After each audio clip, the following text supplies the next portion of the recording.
You are listening to the QSR Web Podcast. Any entrepreneur that suffered a business failure knows how easy it is to let the despair of it all drag you down, which is why Ike Shahade's reemergence is not just a sandwich brand owner, but the guy now in charge of a booming West Coast chain is so inspiring. I'm QSR Web editor Shelley Whitehead, and we'll go one-on-one with Ike right after this very short message. Are you a supplier or a brand working to elevate the customer experience? The Interactive Customer Experience Association connects brands, suppliers, agencies, and more who are working to create transcendent customer experiences. Let's work together to create a better customer experience ecosystem for us all.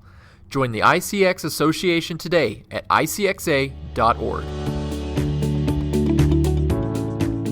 He's been homeless, lived off canned goods from a failed grocery business, and at one time had to sell everything he had. He is Ike Shahade, founder of the 12-year-old aptly named Ike's Love and Sandwiches, because this is a QSR on a mission of love by an offbeat entrepreneur who just will not let rough times keep him down. And he's here today with us for this podcast. Welcome, Ike. Hey, how are you? Thanks for having me. Delightful and delighted to have you. So, after that previous business, the grocery failed, and you ended up, I think you were homeless a bit. And how do you pick yourself up? Why and how did you reemerge back in 2007 to do a sandwich shop in the insanely competitive San Francisco restaurant market of all things? I made a long list of things, some things that I did attempt to do, some things that I haven't attempted to do that I would do for free. And probably for people out there that want to ask themselves the same question if you're not already literally doing what you love to do. And so on my list was things like snuggling baby animals, eating was on the list, feeding people, talking to people, going on dates. I just made a list of about 40 things that I would do for free. Traveling was on there. And I just went through all those things and decided, how can I make money doing these things? And I found ways to make money doing all those things. And when it came to, what did I want to actually pursue? Well, first, I put going on dates as one of the things on there. So my first pursuit of a career was oh no, it doesn't. It's not like that. I was going to write a book on how to, and I was writing a book, and I actually kind of almost have it finished. Was how to meet people online, or how to meet women online and get them to pay for the first date. And so I figured that was a book that wasn't out there, and it was something that I would totally let people take me out to dinner for free, right? So I started doing that, and then I wanted to interview 100 people or go on 100 dates. And around date 90 something, I was like, I don't even know if I could sell this. I'm having fun.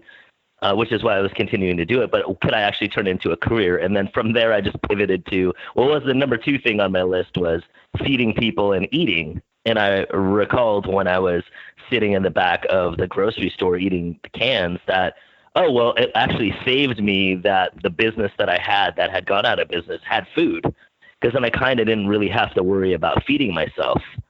And so I went to, with Ike's, what became Ike's, if I open up a restaurant, worst case scenario is I could eat my own food and I don't have to worry about, say, starving or being hungry or going to bed hungry, which happened often in the previous time where I had business and it went out of business. And I realized I really do love cooking, like anything. I'll go to your fridge right now and your pantry right now and make something hopefully super delicious for us. Though I also love to feed people and talk to people. And so I pivoted to doing Ike's. And that's when I went online and did what do I need to do for food costs, and then just opened up the store.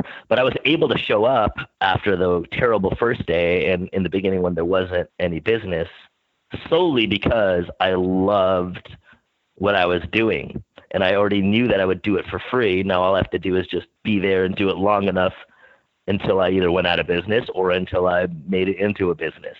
So it was relatively easy to show up because I was doing something that I loved. And there's things that you do that you love to do that people don't need to remind you to do. even if you're not making money off of it, that people don't need to remind you to do.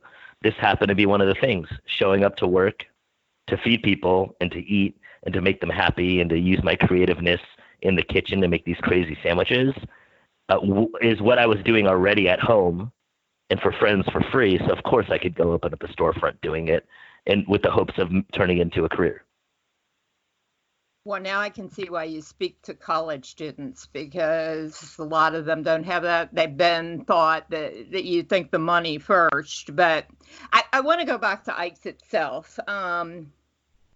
Where are we today with this chain? I think you said how many stores, what's your geographic reach, sales, and even what's your franchising percentage at this point? Because you're just beginning that. Yeah, I just started franchising this year, actually. And so we've got 75 units or 71 units that are open. And out of the 71, 68 are corporate stores.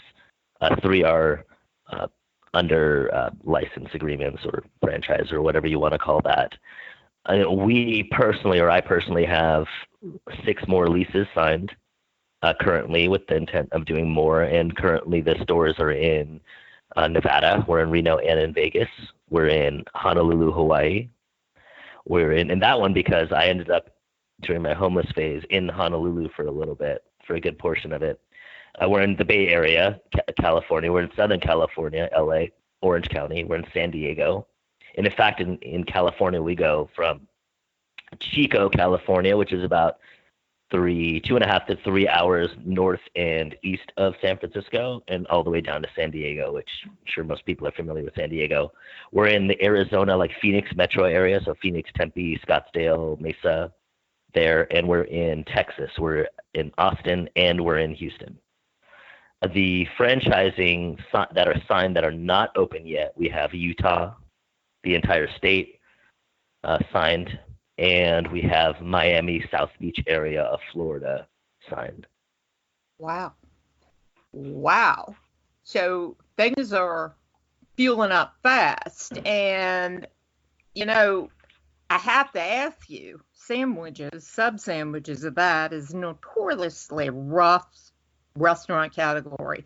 But I understand that yours have a real live secret sauce that has not only attracted like more than 1,000 diners daily to that first little 400 square foot store, but also lots of global love. So I'm wondering, can you give us some info about how this type of these sandwiches at Ike's are made that makes people kind of stop in their tracks and buy them?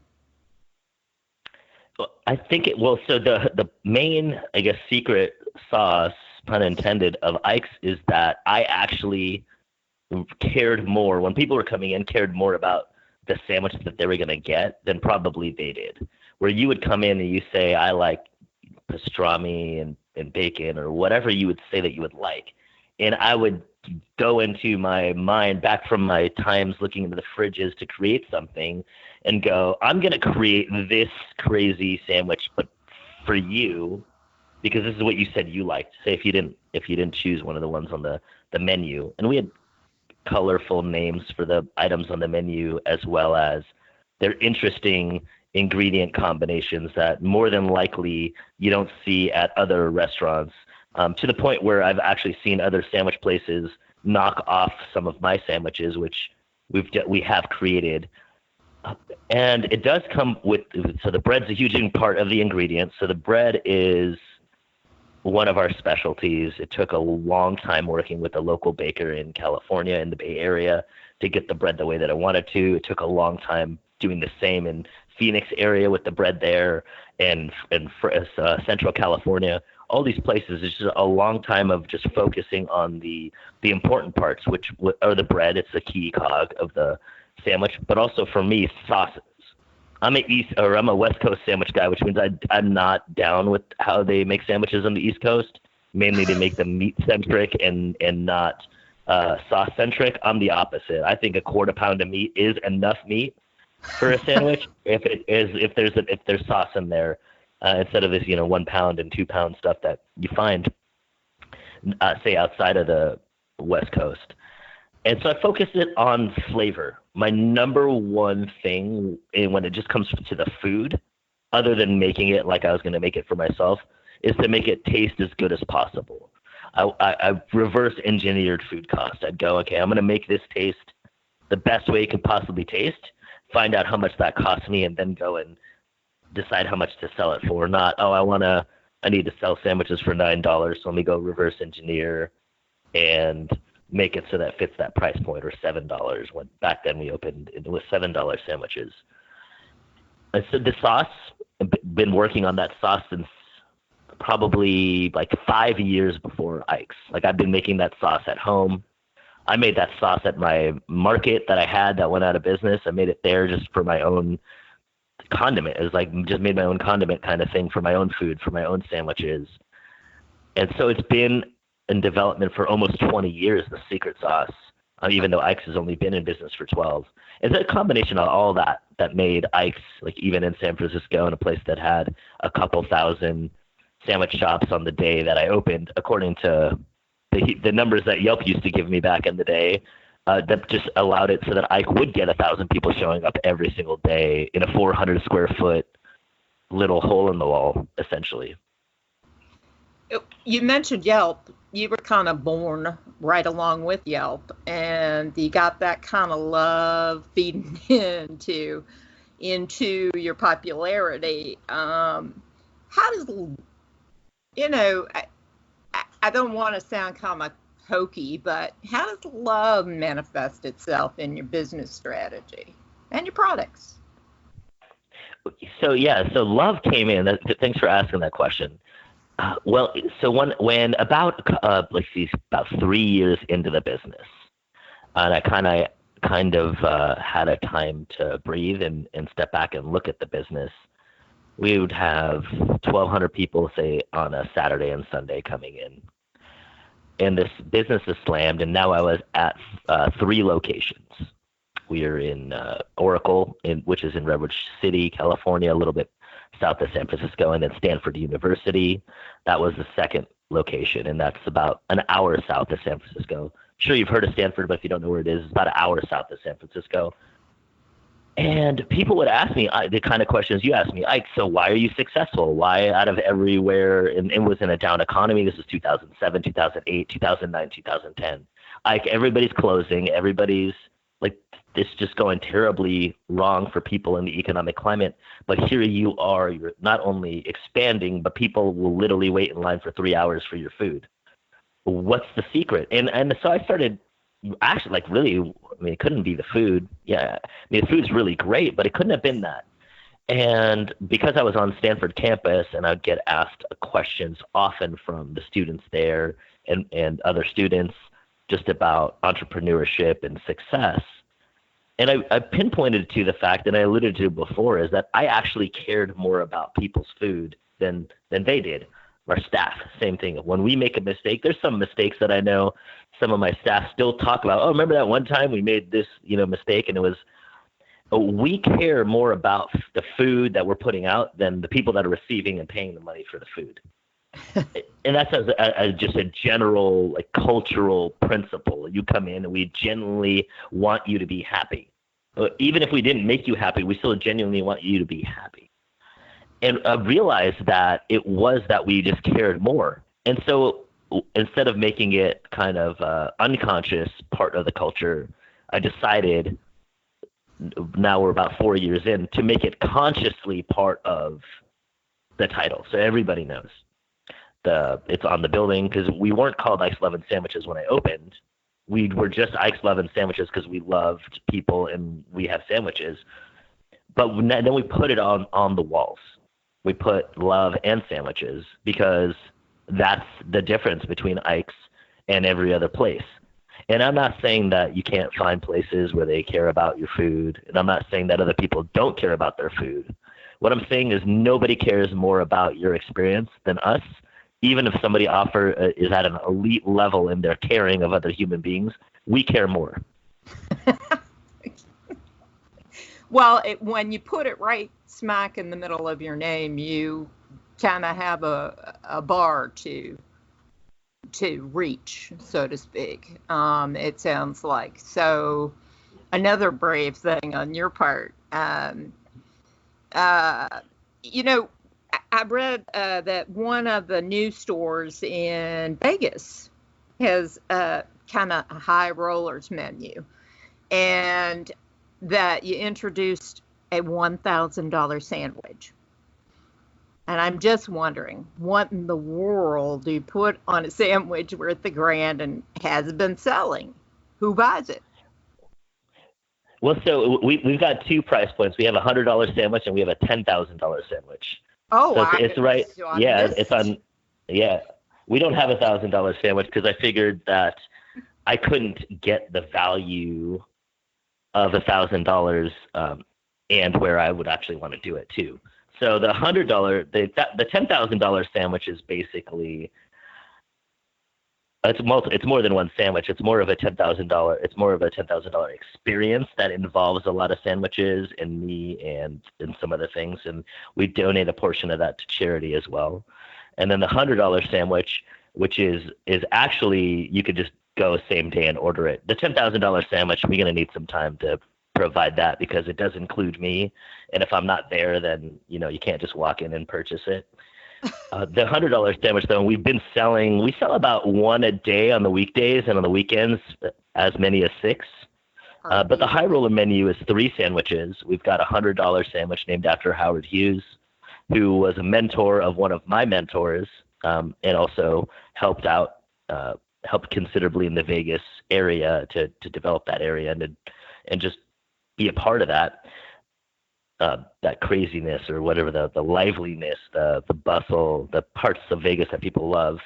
And that's got Wagyu beef on it. It's got prime rib in it, duck bacon, brisket, a secret sauce that I make just in Vegas, in addition to, say, the dirty sauce, which will be on there. And then I also make a truffle version of the sauce, the Ike's sauce, for that sandwich. It feeds about 4 people.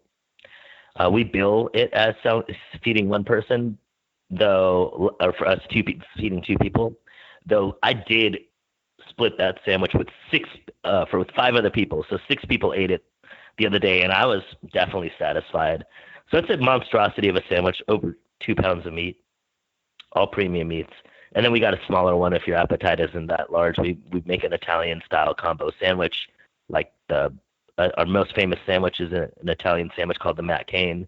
So this is basically an elevated version of that with Wagyu beef and duck bacon as well, truffle sauce and and brisket and roast beef. And then we have the world's greatest cheesesteak. We call it the Royal Cheesesteak. It's the Queen of Hollywood, the Royal Cheesesteak, and that's basically a Wagyu beef, prime rib brisket, grilled mushrooms, truffle sauce, cheesesteak.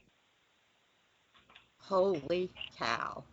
Literally, I guess, in this case. Yeah, and the sandwich is epically delicious. It isn't just like a big thing to get publicity. It took me a while to work on this recipe because I didn't want to just have like a hype sandwich just to have a hype sandwich. I wanted to have a hype sandwich, and then when you got it, that you would tell people that they needed to order it too, not just because it was a crazy sandwich, but because it was delicious. It's one of the tastiest sandwiches we make. I'm thinking of ways. It's so delicious. I want to find a way to make it that it's less expensive than $100. But then I don't know if that'll take away from it or not. But it is one of the best sandwiches we make, and you can share it with at least 3 other people.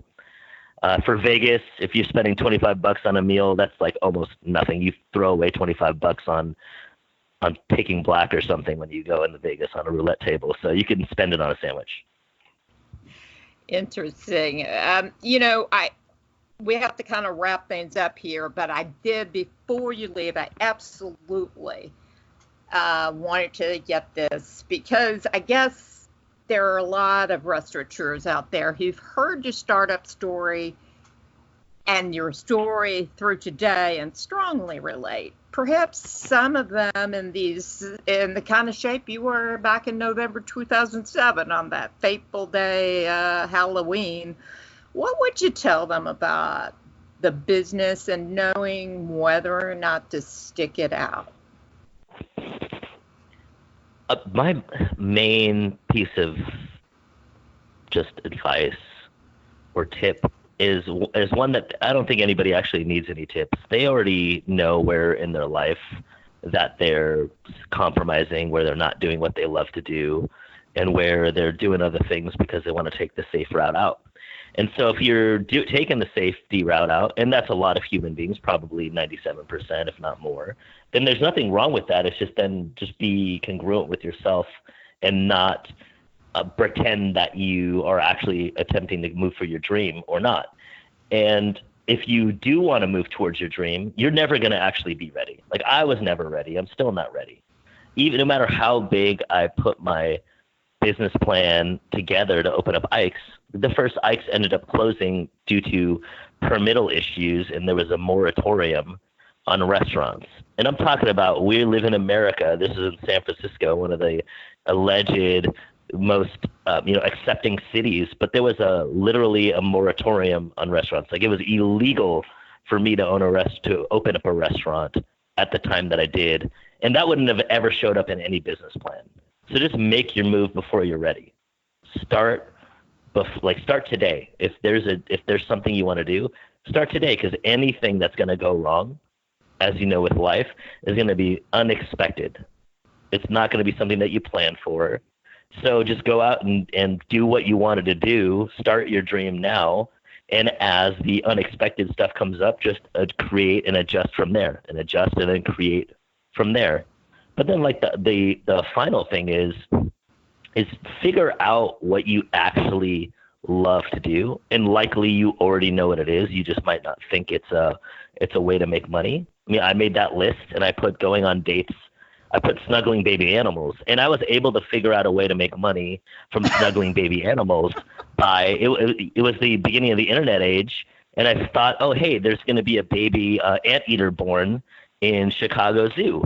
So if I just flew to the Chicago Zoo and took photos and did a blog post about that, and then there was a panda or a bear, a grizzly bear being born at this other zoo, and I could just fly to that zoo, take pictures of it, write about it. And so there's an idea for anything that you love to do. There's a woman who did the same exact thing, where she put on her list she'd like to hang out with her dog. And so she started dressing up her dog, taking him to the park. People started taking pictures with the dog for about $5. Then the costumes got more and more elaborate. Now she's making like $100 a day, then $1,000 a day. And then that dog became the Yo Quiero Bell Taco Bell Chihuahua dog. And so if you can make money hanging out with your dog, that dog makes like a couple $1 million a year, then you can make money doing anything as long as you love it. Because if you love it, you're not going to give up on it. There's very, very few things that will need to happen for you if you love something to stop, right? Only super duper emergencies. And you already know what in your life that you do right now that people don't need to remind you to do, or things that you do anyway. And some of it might be lame things, like sitting on your couch and watching TV. But even that you can make money from, right? You could be a TV show reviewer. You can have your own blog about that. People slowly but surely will start wanting to know what your opinion on watching a movie is. I mean, we have movie critics. We got TV critics. Right? So you can literally make money doing anything that you love to do. The only person that doesn't think that is you. So just change your mindset on that. Wonderful. I want to thank you so much for sharing your story and your brand story with us today. The sandwiches, though many miles away from me here in the Midwest, sound absolutely wonderful. So hurry up in this direction. Until then, and to our listeners, until next time, hang in there and have some fun in your great restaurant adventures. I'll meet you back here again soon. Take care.